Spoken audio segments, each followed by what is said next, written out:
Okay, so for this part, we're going to talk about some more data that we need to work on. And we're going to talk about measures of position.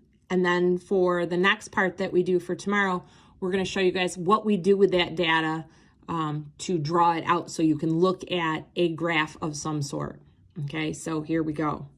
We're going to talk about the minimum, which is the lowest, and the maximum, which is the highest. We're going to talk about the median, which is Q2. Okay, the highest is going to be Q5, and the lowest is going to be Q1. Okay, Q means quartile.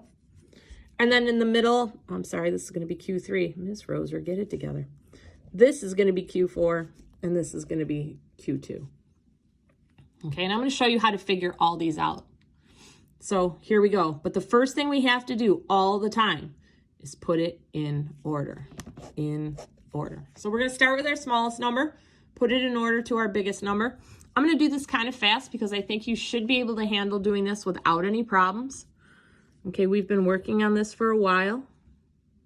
And these are already in order for us. Lucky us. Sometimes they do that. They don't always do that.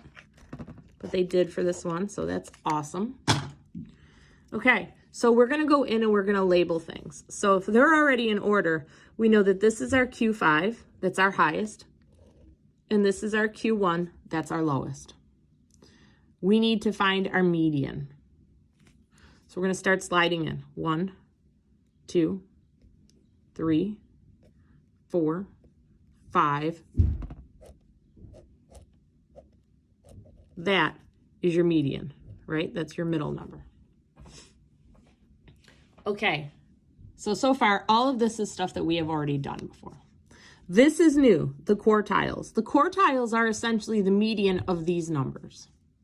So the reason I put the median in the box is so you don't use it again.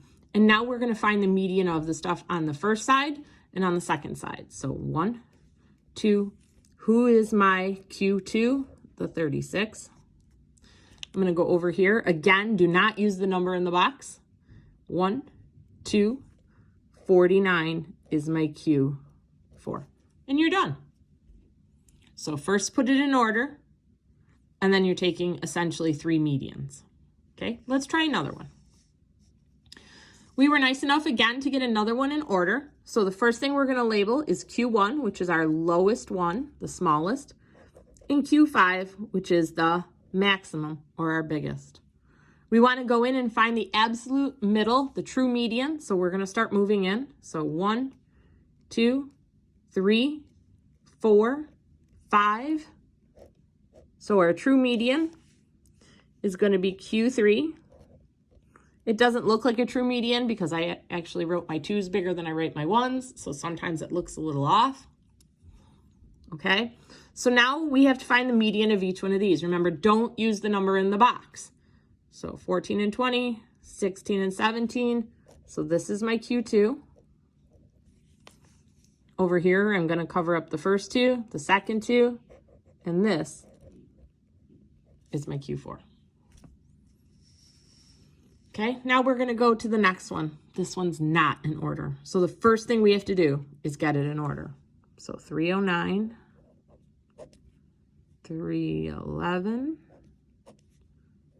312. Oh, there's another 312, a 314, and a 399. Wow, that's a big one.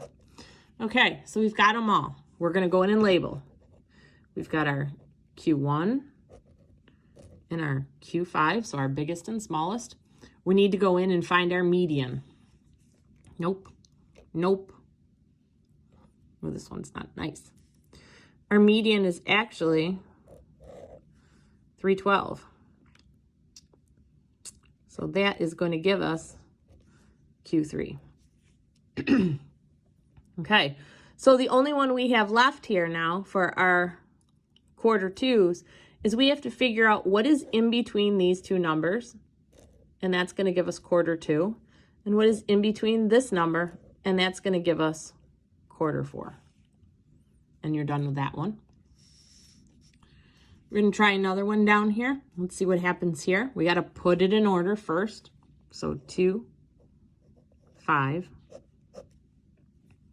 9, 10, 17, 17, and 18.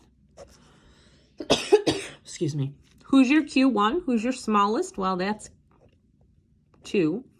Who's your Q5 or your biggest, your maximum? That's 18. We got to find out who's our median or our middle. So 1, 2, 3. Well, we're going to box in 10. That's our Q3. And now we've got to find the median of each side. So 5 is the Q2.